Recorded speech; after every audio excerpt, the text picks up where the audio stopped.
Welcome to Choice Classic Radio. Like us on Facebook, subscribe to us on YouTube, and help keep this show alive by donating at choiceclassicradio.com. For more of your favorite old-time radio shows, join us on our companion podcast, Choice Classic Radio, Mystery, Suspense, Dramas, and Horrors, where we bring to you the most mysterious tales that the golden age of radio had to offer. And now, with 326 episodes made, broadcasting from 1939 to 1950, we bring to you The New Adventures of Sherlock Holmes.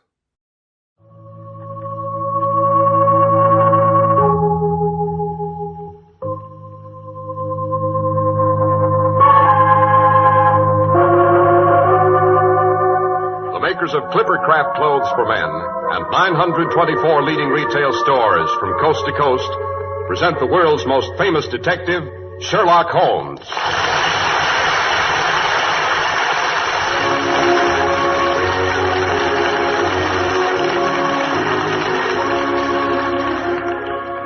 Our stories are based upon the character of Sherlock Holmes, created by Sir Arthur Conan Doyle. Sherlock Holmes is portrayed by John Stanley, Dr. Watson by Alfred Shirley, and the dramatizations are by Edith Meiser. Good evening, Mr. Harris. Good evening. Good evening, Doctor. Good heavens, what's all that pile of envelopes you've got there? That, Dr. Watson, believe it or not, is fan mail. You don't say. You mean some of our listeners have really bothered to write to us about these little reminiscences of mine? Why, they have indeed, Doctor. What's more, most of our listeners seem to have a favorite Sherlock Holmes adventure they'd like to have you tell. You don't say. Well, you know, Mr. Harris, I always aim to please. Any suggestions for tonight's story? Hundreds, Doctor, hundreds, literally. And offhand, I'd say the most frequent request in this week's mail is for a story called The Copper Beeches. The Adventure of the Copper Beeches. Well, as a matter of fact, that's always been one of my favorites, Mr. Harris, probably because of the curious secret we discovered in the attic. And may I say here, I'm always happy to get fan mail. And speaking of fan mail, Mr. Harris, that's something you're interested in, too. From another angle, of course. How about it? Quite right, Dr. Watson. Mentioning fan mail naturally brings to mind Clippercraft clothes, because of their millions of fans the country over. And there's good reason for these loyal followers. You wouldn't believe, yes, even clothing experts are amazed, that clothes as fine as Clippercraft are available at prices so exceptionally low. Now, things like this don't just happen. It's the result of manufacturing ingenuity and a really great distribution idea, the unique, the famous Clippercraft plan. Now, this plan concentrates the buying power of 924 leading stores across America, makes possible these truly phenomenal values at your own local independent store. In a pleasant atmosphere where you get friendly personal attention, you can buy Clippercraft suits at only $35 and $40, and a few special numbers at $43.75. Top coats and overcoats are only $30 to $40, and sport jackets only $24. You'll always insist on them if you compare Clippercraft clothes with clothes selling for many dollars more.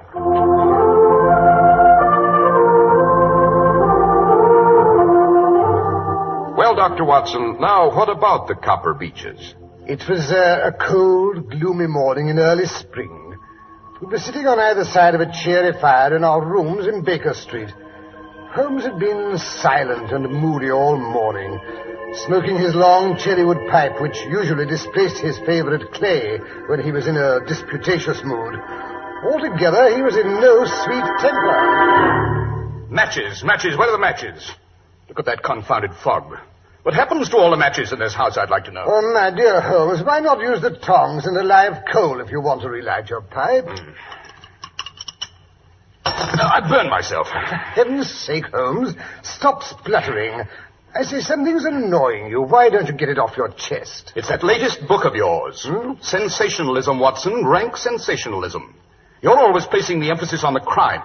Crime is common. Logic is rare. You should stress the logic. You've degraded what should have been a course of lectures into a series of tales. Now, really, Holmes, that's not logical. You're always complaining that crime is falling off. You say there are no first-class criminals left. Quite.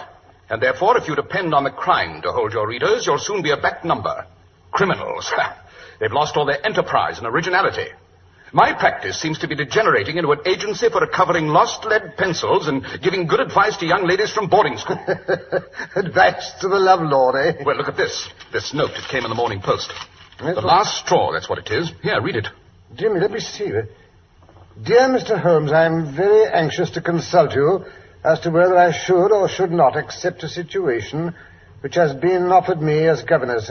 I shall call at 10:30 tomorrow if I do not inconvenience you. Yours faithfully, Violet Hunter. But it's almost 11 now. Exactly. She's late. Just like a woman. I say, Holmes, this must be the young lady now walking briskly up the street. Let me see. Brisk, purposeful manner, nice, bright, intelligent face. Yes, she's stopping at our door. There may be something in this case after all, my dear Watson. Yes, she's not the hysterical sort that makes a fuss over nothing. Shh, here she is. Come in. Oh, how do you do? This is Mr. Sherlock Holmes. Quite. And this is my colleague, Dr. Watson. How do you do? How do you do? Won't you sit down? Thank you. I trust you'll excuse my troubling you, Mr. Holmes, but I've had a very strange experience. And as I have no relations of any sort to advise me, I thought I'd best come to you. I shall be happy to do anything I can. I've been a governess for 5 years in the family of Colonel Spence Munro. He's been transferred to Nova Scotia, so that for the last few months I've been without a situation. But the money I had saved began to run out. I was at my wit's end. Go on. Yesterday, I called at a well-known employment agency run by a Miss Stoper. When I arrived, the outer office was filled with young ladies looking for situations. I was told to wait. I did so. After about half an hour, my name was called out. Well, the door to Miss Stoper's private office was ajar. Seated beside her was a prodigiously stout man with a round, smiling face and a heavy chin. His eyes were like two little slits. Come in, my dear, come in. Mr. Rucastle, this is Mr... Oh, yes. What is your name, my dear? Miss Hunter. Violet Hunter. Oh, yes, Violet Hunter. Capital. I couldn't ask for anything better. I'm sure you will do, Miss Hunter. I hope so, Mr. Rucastle. You're looking for a situation as governess. Yes, sir. What salary do you ask? Well, I had £4 a month in my last place. £4? Sweating. Rank sweating. How anyone could have the audacity to offer that to a lady with such attraction, such accomplishments. My accomplishments may not be all you expect, Mr. Rucastle. A little French, a little German, music and drawing. My dear Miss Hunter, all that's beside the question. The point is, are you or are you not a lady? Well... The answer is yes. A lady fitted for the rearing of a child who may someday play a considerable part in the history of this country. Your salary with me, madam, would commence at £100 a year. 100?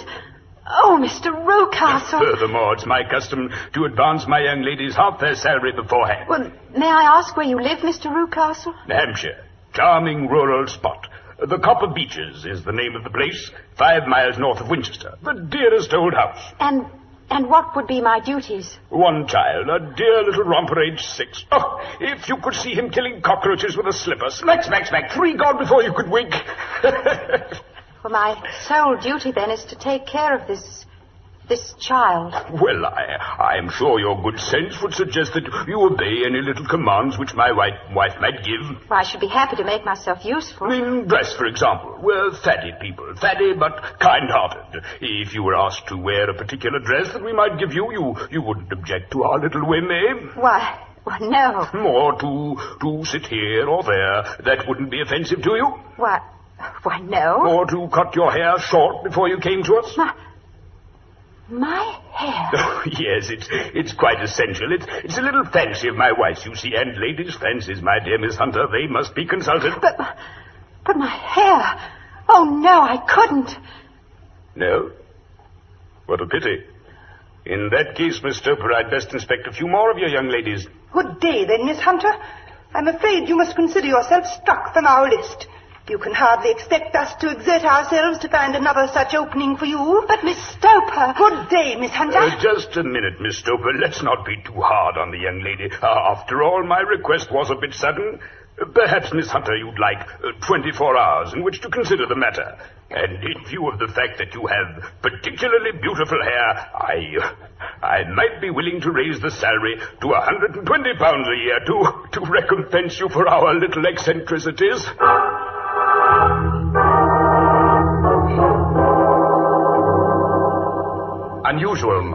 Very unusual, my dear Miss Hunter. What do you make of it, Watson? Well, perhaps the gentleman's wife's a lunatic, and he wishes to humor in her fancies in order to prevent an outbreak. Possibly, Watson, possibly. But the money, Mr. Holmes, the money. Oh, and I need it so. Well, yes, the pay is good. Too good. Why should they give you £120 when they could have their pick for 40? There must be some strong reason. But I have no choice. Then you've made up your mind to accept? I must. I thought if I told you the circumstances, you would understand afterwards if I wanted your help. I should feel so much stronger if I knew you were behind me. Yes, you may carry that feeling away with you, and if at any time you should find yourself in danger... Danger? But what danger could there be? My dear Miss Hunter, it would cease to be a danger if we could define it. But remember, at any time, day or night, just telegraph and I'll come to your help. Oh, thank you, Mr. Holmes. Thank you.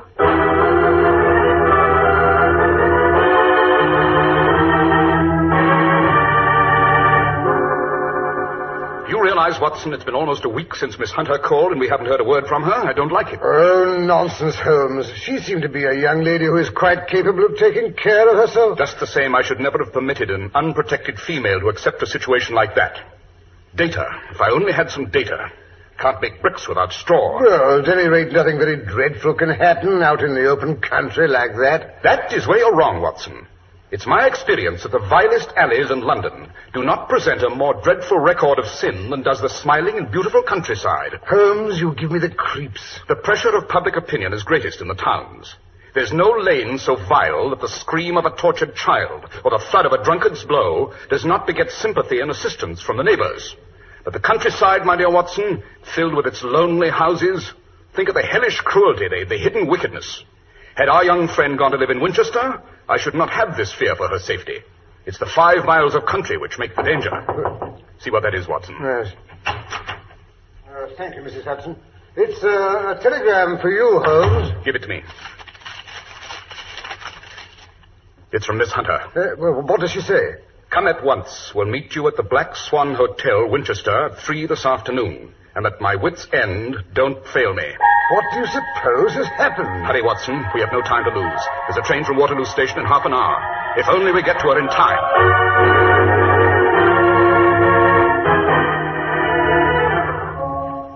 Yes, there's the Black Swan opposite the station.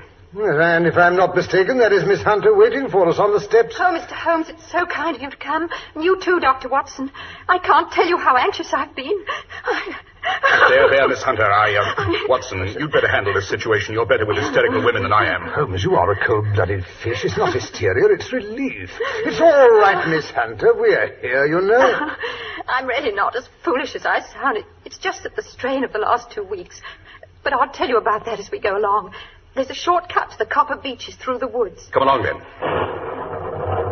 Now, Miss Hunter, if you'll tell us what's been happening since you arrived at the Rucastle household. Well, Copper Beeches is a large, sinister-looking house, almost completely surrounded by woods. It depressed me from the moment of my arrival. I was met at the door by Mr. Rucastle and his wife. And is she... No, Mr. Holmes. She is not mad. I see. She's a small, pale-faced woman, much younger than Mr. Rucastle. In fact, I gather that she's his second wife. There was a daughter by the first marriage, a girl now over 20, but she's not living at the house. Mr. Rucastle said that she could not get along with her stepmother, so he sent her to America, to Philadelphia. America? How extraordinary. And does Mrs. Rucastle strike you as a difficult woman to get along with? Oh, no, Mr. Holmes. She's shy and rather quiet. More than once I've surprised her in tears. At first I thought it might be worry over the disposition of her child. What's the matter with his disposition? Well, he's badly spoiled. He's an ungovernable temper and seems to take a great delight in torturing birds and small animals. Pleasant little beast. And the rest of the household? There's only one servant. Toller is his name. A rough, uncouth man with a perpetual smell of drink about him. Why they keep him, I don't know. Except perhaps because he's the only one who can manage Carlo. Carlo? Carlo is a huge, underfed mastiff that's kept chained in the stables during the day. But at night they let him out. He's a terrible beast. Even Mr. Rucastle is afraid of him. Well, I'm sure he'd tear any trespasser to bits. I wonder why Mr. Rucastle desires such ferocious protection. I'm sure I don't know. Unless there is something on the top floor of the West Wing that he wants to hide. The West Wing, eh? Yes. The door that leads into it is opposite my room. It's kept securely locked. I have noticed Mr. Rucastle going in and out a couple of times. The windows of that wing are all shuttered, too, and locked from the inside. Looks nasty to me, Holmes. Watson, don't interrupt. For the second day after my arrival, immediately after breakfast, Mr. Rucastle asked me to put on a dress which had been laid out on the bed for me. What was it like? It wasn't a new dress, Mr. Holmes, but the material was excellent and of a particularly brilliant shade. An electric blue. Oh, charming colour, I thought. I put it on and went down to the living room. Mr. Rucastle had placed a chair for me by the front window. Sit here with your back to the window. You may read this book aloud. A French novel. I think we'll find it most amusing.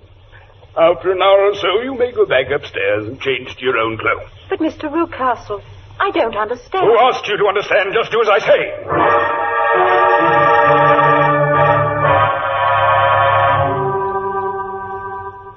Strange. Very strange, Miss Hunter. I've had to sit there in the window for an hour every morning since then.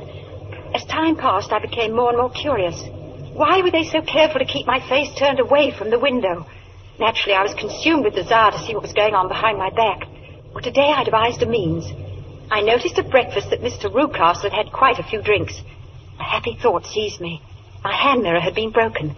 I concealed a piece of it in my handkerchief and later in my book, feeling sure that Mr. Rucastle was too drunk to notice. By holding the book up, I was able to see everything behind me. And what did you see? At first, there was nothing. At the second glance, however, I saw a young man in a grey suit leaning against a railing which bordered our field. He was looking earnestly in my direction. Mr. Rucastle must have noticed my surprise, for he burst out angrily. Really, Miss Hunter, your attention must be wandering. That's the second time you've read that passage.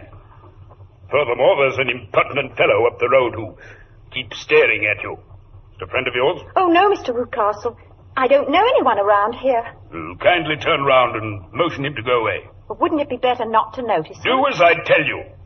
I really don't encourage you to have any followers. Oh, very well, Mr. Rucastle. There. Impertinent fellow. That'll be all for this morning, Miss Hunter. May go to your room. But, Mr. Rucastle, I hope you don't think... Go to your room, I say. Yes, sir. And after this, you needn't bother to wear that blue dress.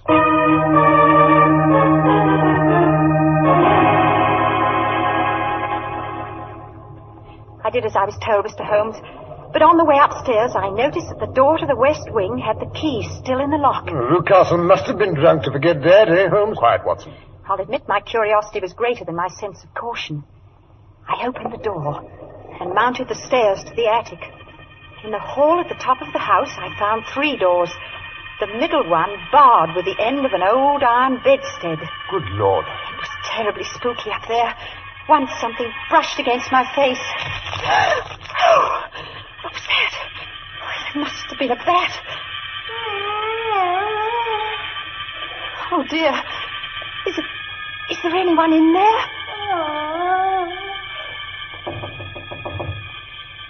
Who's there? Can I help you?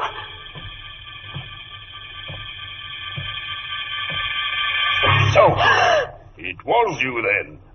I thought it must be when I saw the door open. Oh, Mr. Rucastle, I'm so frightened. My dear young lady, what frightened you? Well, I was foolish enough to come into this vacant wing, but it's so lonely and eerie, and a bat swooped down into my face. Is that all? What else could there be? Why do you suppose I keep that door locked? Well, I'm sure I don't know. It's to keep people out who have no business there. You see? Well, I'm sure if I'd known... Well, you know now, my dear young lady. And if you ever put your foot over that threshold again, I'll throw you to the mastiffs.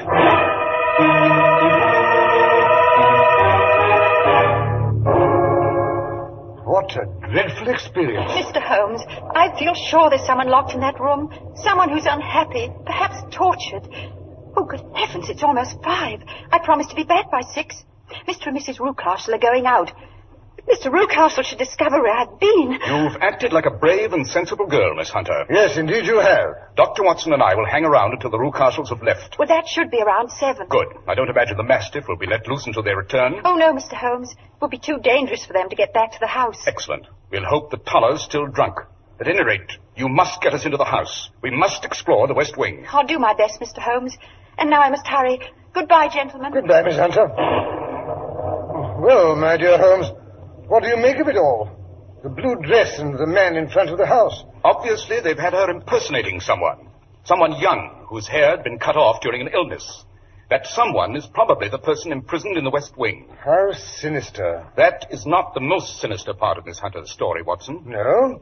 What is then? The unpleasant disposition of the child. But what has that got to do with it? My dear Watson, as a medical man, you're always gaining light as to the tendencies of a child by a study of the parents. Heredity is a science that can be worked backwards as well. You can get a good insight into the character of the parents by studying the children. This child is cruel. Abnormally cruel. He probably inherits it from one of his parents. I only hope nothing serious happens before 7 o'clock.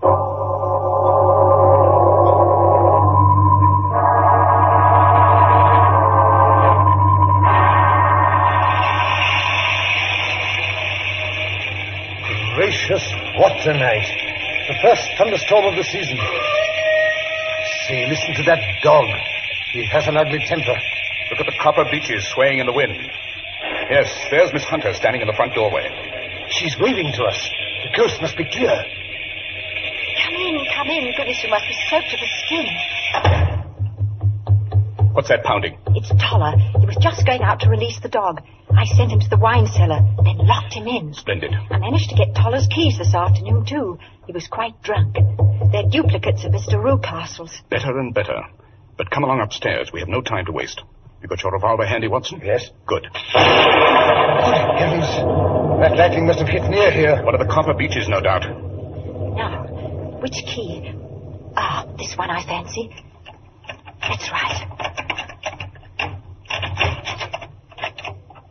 Oh, there's nothing here. Come along. Listen to that rain on the roof. The middle door, you said. Hello in there.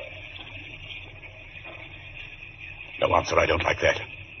Watson, help me remove this bedstead. Right. I tried. It's tied at one end. Cut the rope. That's it. The door's locked. We must break it in then. Come on. 1, 2, 3. Hello? There's no one here. That villain Rucastle must have made away with his prisoner. Perhaps you're right. He's probably been carried off. But how? Through the skylight. It's still open. Shove that table over here. All right. What are you going to do? Stand on it, of course. Yes. 2 pairs of footprints. There's a ladder resting against the eaves. So that's how he did it. But that's not possible. The ladder wasn't there when the Rucastles went away. Then he must have come back. A dangerous and clever man. Listen. Yes, I think I hear his footsteps on the stairs. Oh, Mr. Holmes! It's Mr. Rucastle! He'll kill us all! I thought I'd find you here. Villain, what have you done with your daughter? I'm the one that should ask that, you thieves, you robbers. I've caught you. I'll fix you. Carlo! He's gone for the dog! We'll be torn to shreds! Quick, Watson, we must close the front door. Let me out! Let me out! Mr. Rucastle has loosed the dog! He'll get him! He's getting Rucastle! Quick, or it'll be too late! It's Toller. Here are the keys, Miss Hunter. Let him out. All right.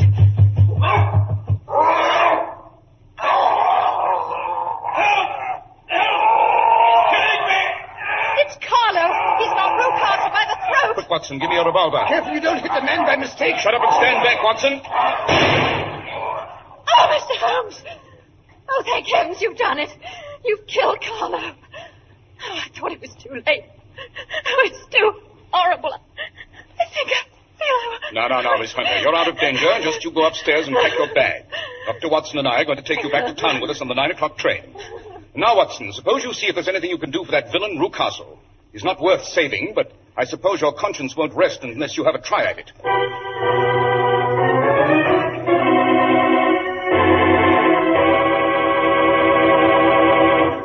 And now, before Sherlock Holmes sums up for Dr. Watson, suppose we sum up for Clipper Craft Clothes. Regardless of price, you'll go a long way before you find clothes as fine as Clipper Craft. Low prices are just half the story. Low prices like Clipper Craft suits at only $35 and $40, with a few special numbers at $43.75. Like top coats and overcoats at only $30 to $40, and sport jackets at only $24. No, it's what you get for what you spend that makes Clipper Craft values remarkable. Correct styling, perfect fit, truly custom-like tailoring, and rich, long-wearing fabrics. All made possible by the unique Clipper Craft plan that concentrates the buying power of 924 leading stores across the country, resulting in tremendous savings in manufacturing and distribution costs. Remember, all this is available to you in your own local independent store, where friendly attention is traditionally yours. Selling beautifully tailored, expensive clothes at inexpensive low prices at the nation's finest independent stores is the great big idea behind the Clipper Craft plan. That's why men who know insist on Clipper Craft clothes. So be sure to visit the Clipper Craft store in your city. The leading stores in the metropolitan area that bring you Clipper Craft clothes are Saks 34th, Broadway at 34th Street, Manhattan, Abraham and Strauss, Brooklyn, the Boulevard Men's Shop, Kresge, Newark, New Jersey, and the B&B Clothes Shop, 16408 Jamaica Avenue, Jamaica. These great, courteous, and friendly stores are proud to add their names to that of Clipper Craft in the label of your suit, top coat, sports jacket, and overcoat.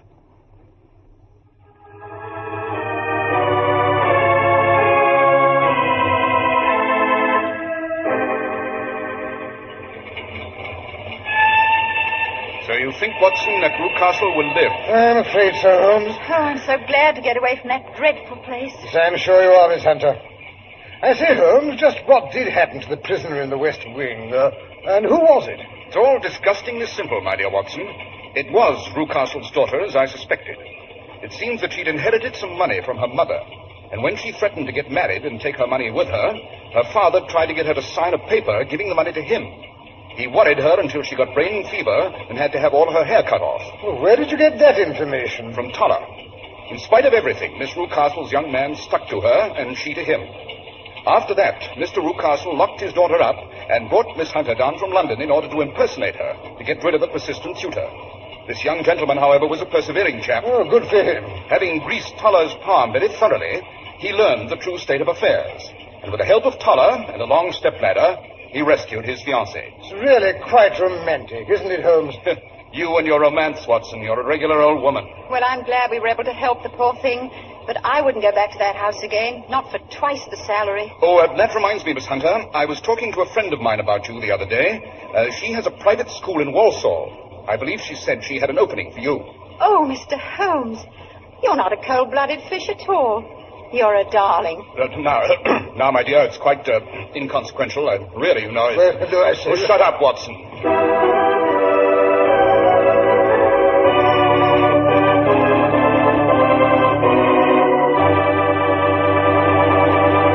And what, may I ask, have you in store for us next week, Dr. Watson? Next week, suppose I tell you the story of a curious cadaver which was found in some recently excavated Roman baths. The dead body was clothed in the tunic and toga of a Roman senator. In the last stages of decomposition, I suppose. Oh, no, not at all, Mr. Harris. The body had the appearance of having died not more than a few hours previous.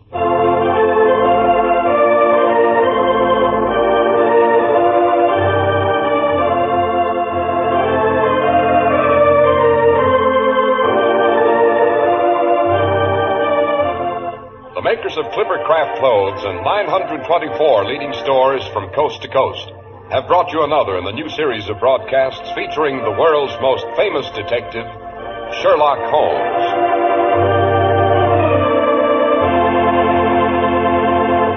Sherlock Holmes is produced and directed by Basil Lochran, with special music by Albert Berman.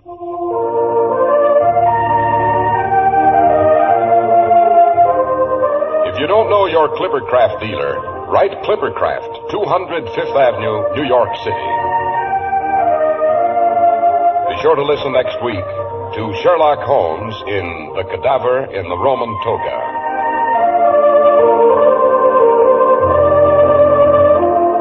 you'd like to attend the Sherlock Holmes broadcasts in New York, see your local Clippercraft dealer, and he'll tell you how to obtain your tickets.